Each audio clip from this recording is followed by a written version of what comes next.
संत गाडगेबाबा स्वच्छता अभियानाच्या अंतर्गत राष्ट्रसंत तुकडोजी महाराज गाम स्पर्धा राज्यस्तरीय पुरस्कारासाठी उपस्थित असलेले संभाजीनगरचे सन्माननीय पालकमंत्री नामदार श्री अब्दुल सत्तार साहेब,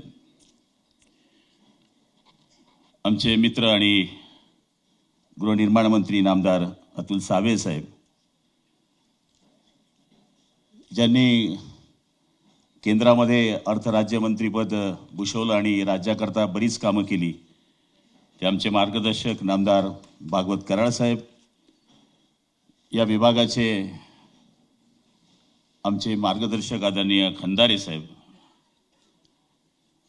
आदरणीय आयुक्त साहेब श्री दिलीप गावडेजी, आदरणीय रवींद्रन साहेब, जिल्हाधिकारी दिलीप स्वामी साहेब, श्री विकास मीनाजी, श्रीमती मिनल करणवार, श्रीमती संगीताताई पाटील, श्री वेद मुथाजी, श्री शेखर रोहंदळ, श्रीमती मानकामेजी, सगळे सन्मान्य अधिकारी, समोर बसलेले सगळे विविध गावातून आलेले ग्रामपंचायतचे सरपंच, उपसरपंच, बंधू भगिनी आणि माझ्या लाडक्या बहिणी आणि पत्रकार मित्रांनो, प्रथमतः ज्या ग्रामपंचायतींची या स्पर्धेमध्ये निवड झाली त्यांचं मी सगळ्यांचं अभिनंदन करतो. अब्दुल सत्तार साहेब हे आमच्या मंत्रिमंडळातले एक विनोदाचं पार्ट करणारे मंत्री आहेत. जे आमच्या मंत्रिमंडळामध्ये जर कोणी चेहऱ्याने दुःखी असला आणि सत्तार साहेब जर आले तर सगळ्यांनी हसलंच पाहिजे, असं त्यांची एक व्यक्तिमत्व आहे. त्यांनी माझी बरीच बाजू सांभाळण्याचा या ठिकाणी प्रयत्न केला. खरं म्हणायला गेलं तर आपली या ठिकाणी दिलगिरी व्यक्त केली पाहिजे की हा पुरस्कार देताना आम्हाला उशीर झाला, पण त्याला बरीच कारणं आहेत.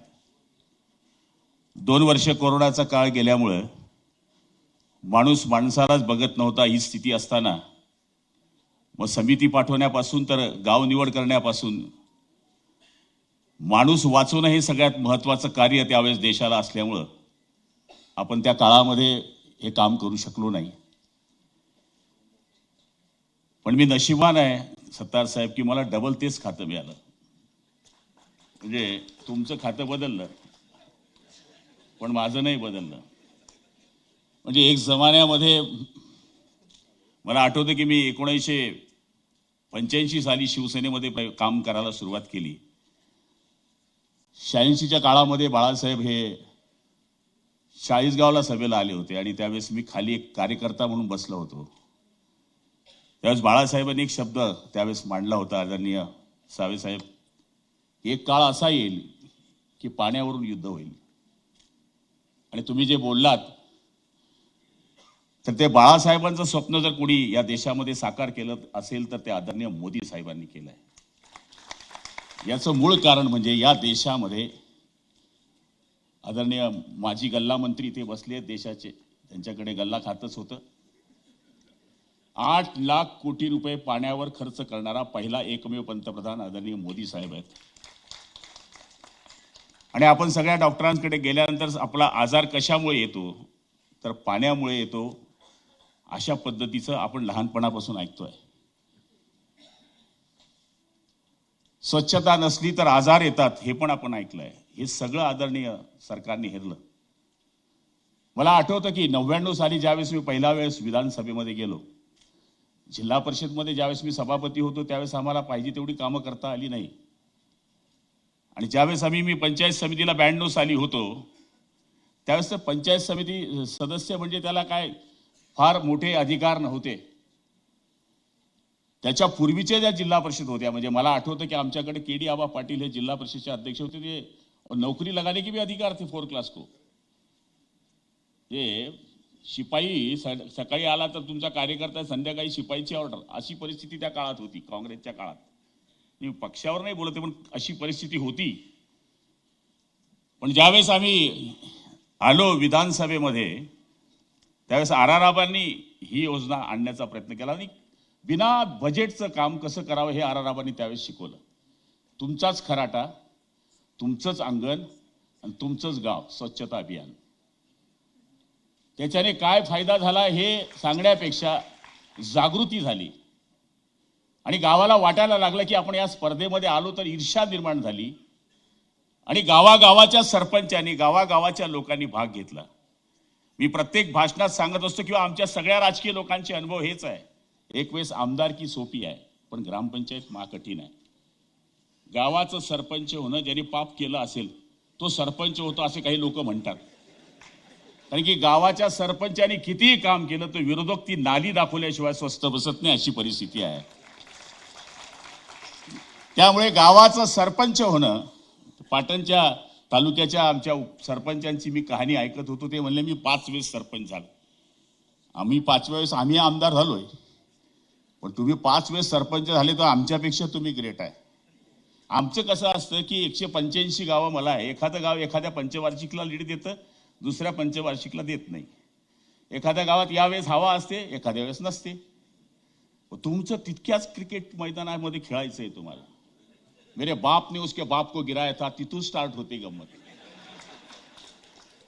ते ग्रामपंचायत मध्ये निवडून येणं आणि निवडून आल्यानंतर ग्राम विकासाचा जो ठसा उमटवायचा आहे त्याच्याकरता गाव एका दोरीमध्ये आणणं, जे सत्तार साहेब बोलले, आणि त्याच्यातून नैपुण्य दाखवून राज्य स्तरावर, जिल्हा स्तरावर द्वितीय प्रथम जे काही बक्षीस आपल्याला मिळवायची आहेत ते मिळवणं फार कठीण आहे. दुसरी योजना आराराबांनी आणली, तंटामुक्त अभियान. काठी तुमची, डोकं तुमचं, पाठी तुमची, पोलीस स्टेशन तुमचं. वो अध्यक्ष बन गया तो उसको लग गया मैं PSI बन गया भाई गांव का, और उस पे बख्शिश लगवा दिया. अभी तंटा मुक्ति का अभियान जो गांव में नहीं चलता वही था, जो झगड़ा करवा रहा है गांव में वही था, उसको ही अध्यक्ष बनाया, गांव का झगड़ा बंद हो गया भाई. एवढं डोकं चालवणं बिना पैशाचं. डिपार्टमेंट को कोई बजेट नहीं भाई उसमें.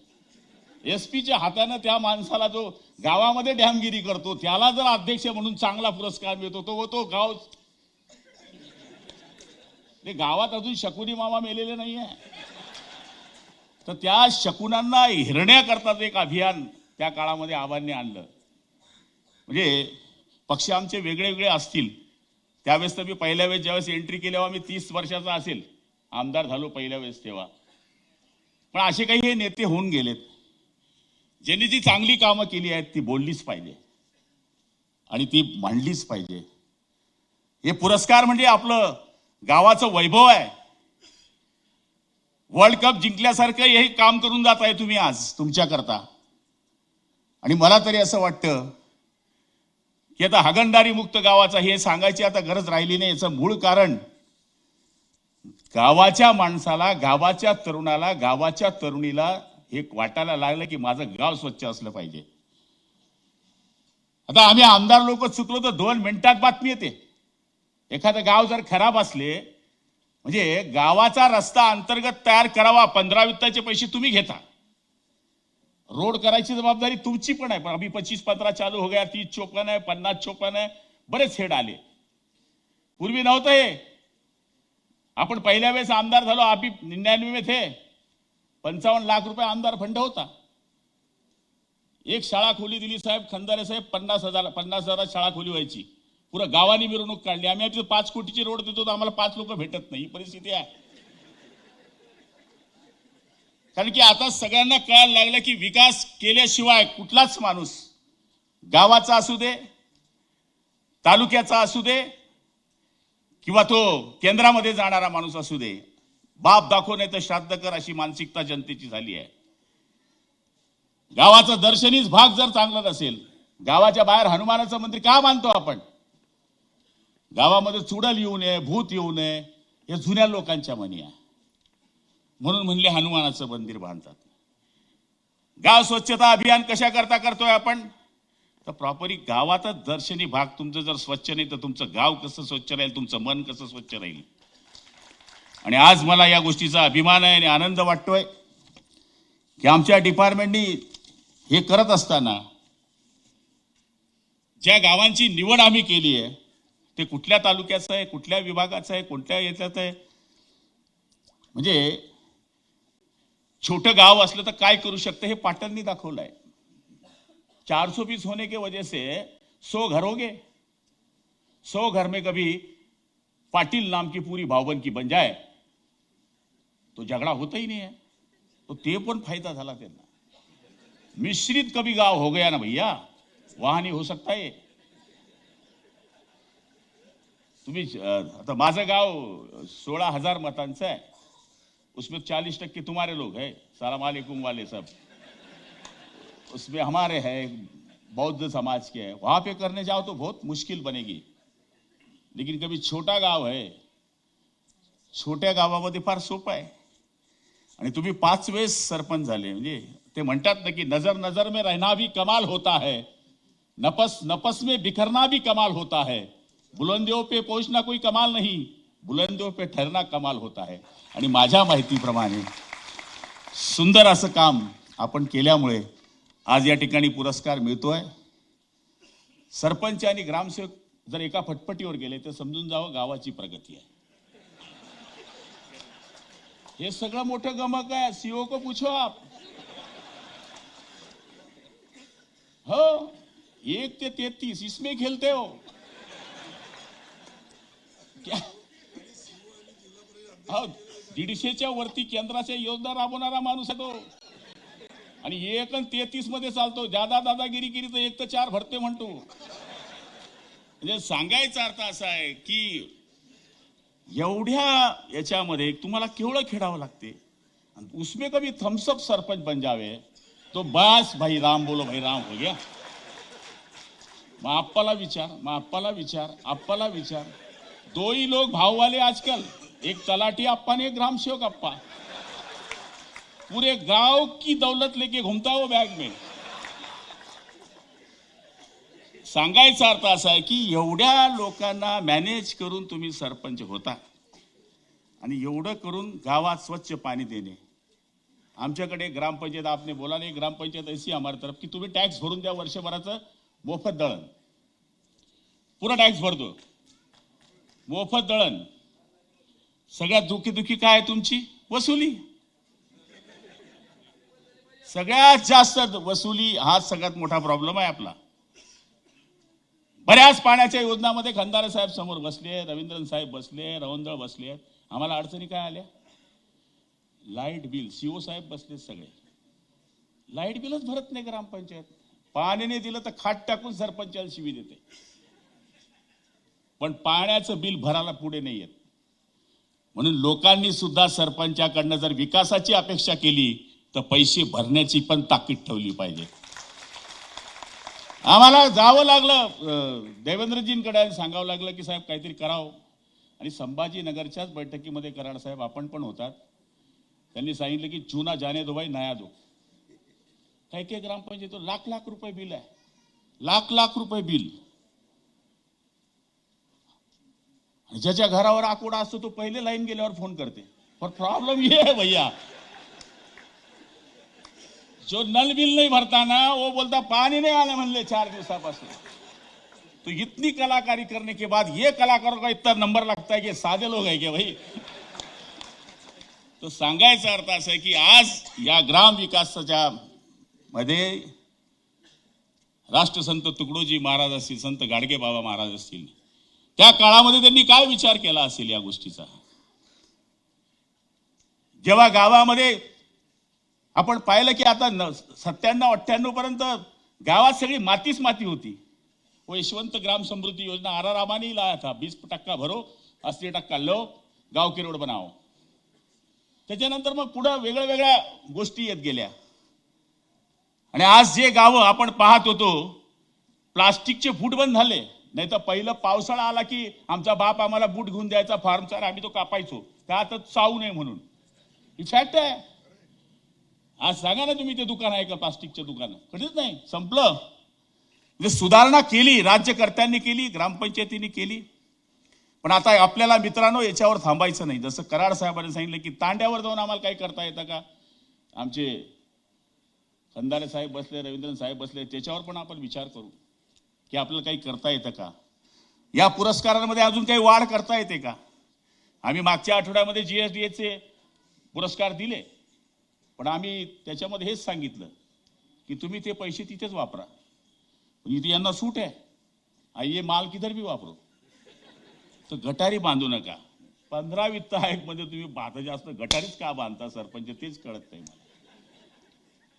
सांगायचा अर्थ असा आहे की याच्यामध्ये असं काही काम करून दाखवा तुम्ही की निश्चितपणाने, आता आकडाच सांगितला 28,000 ग्रामपंचायतींनी भाग घेतलाय. आणि मला तरी असं वाटतं की आम्हाला वेळ पडली तर जास्त पुरस्कार काय वाढवता येतं का याचा सुद्धा आम्ही पुढच्या काळामध्ये विचार करणार आहोत. सत्तार साहेब, तुम्ही जे सांगितलं की याच्यामध्ये वाढ करता येते का, निश्चितपणाने आम्ही तसा विचार करू. आणि ग्रामपंचायतच्या सगळ्या सरपंच आणि सदस्यांना हीच विनंती करणार आहे, नुसतं आता स्पर्धेपुरतं गाव स्वच्छ ठेवण्यात अर्थ नाही. सरकार तुमच्या मागे उभं आहे. जल जीवन मिशनच्या अंतर्गत कामं सुरू आहेत. स्वच्छता अभिमानाच्या माध्यमातून ओला कचरा, सुका कचरा, घंटा गाडी काय नाही देत आहे सरकार. शौचालय बांधण्याकरता तुम्हाला घरकुलामध्ये शौचालय, पूर्वीसारखं आता शौचालय घरकुलाला कमी पैसे मिळत नाही, आता बऱ्यापैकी पैसे मिळायला लागले. म्हणजे शौचालय बांधण्याच्या करता नवीन घर बांधायला आलं म्हणजे शौचालय त्याला बांधायचंच आहे. म्हणून ओडीएफ प्लस करता आम्हाला बरीच मदत या कारणास्तव झाली. आम्ही असं दावा करत नाही की 100% महाराष्ट्र ओडीएफ झालाय, निर्मल गाव झाले आहेत, पण 80-90% आम्ही निश्चितपणाने पोहोचण्याचा या ठिकाणी प्रयत्न केलाय. आम्ही काही देवदूत नाहीये. गावकरी आणि सगळे लोक जोपर्यंत या गोष्टीला मदत करत नाही तोपर्यंत आमचा देश स्वच्छ होऊ शकत नाही. आपण दुबईमध्ये जातो, इतर राज्य देशामध्ये जातो, तिथं येऊन विमानामध्ये उतरल्यावरच सांगतो काय देश आहे बाबा, काय स्वच्छता आहे. इथं थुकण्याची स्पर्धा मारतो भिंतीवर. हा प्रॉब्लेम आहे मेन. म्हणजे ही परिस्थिती आहे. दुसऱ्या देशाचा तो इकडे येऊन बडाई मारतो, पण इथं घाण करण्यात सगळ्यात पहिला क्रमांक त्याचा असतो. म्हणून आपण स्वतःपासून जर स्वच्छता ठेवली तर आपोआप गाव स्वच्छ राहणार आहे, आपलं घर स्वच्छ राहणार आहे, आपला वाडा स्वच्छ राहणार आहे आणि आपलं मन सुद्धा स्वच्छ राहणार आहे. या स्पर्धेमध्ये ज्यांनी ज्यांनी भाग घेतला त्यांचं मी खूप खूप अभिनंदन करतो. आणि सत्तार साहेब बोलले कि हमारे 45 दिन है, हमारे 50 दिन है. देखो ये प्रारब्ध में लगता है भैया, और आपका मेरे ऐसा मैं कोई ज्योतिष नहीं हूं लेकिन आपके प्रारब्ध में अच्छा लग रहा है. म्हणजे काम करणाऱ्या माणसाला पदावर असणे नसणे या छोट्या गोष्टी आहेत.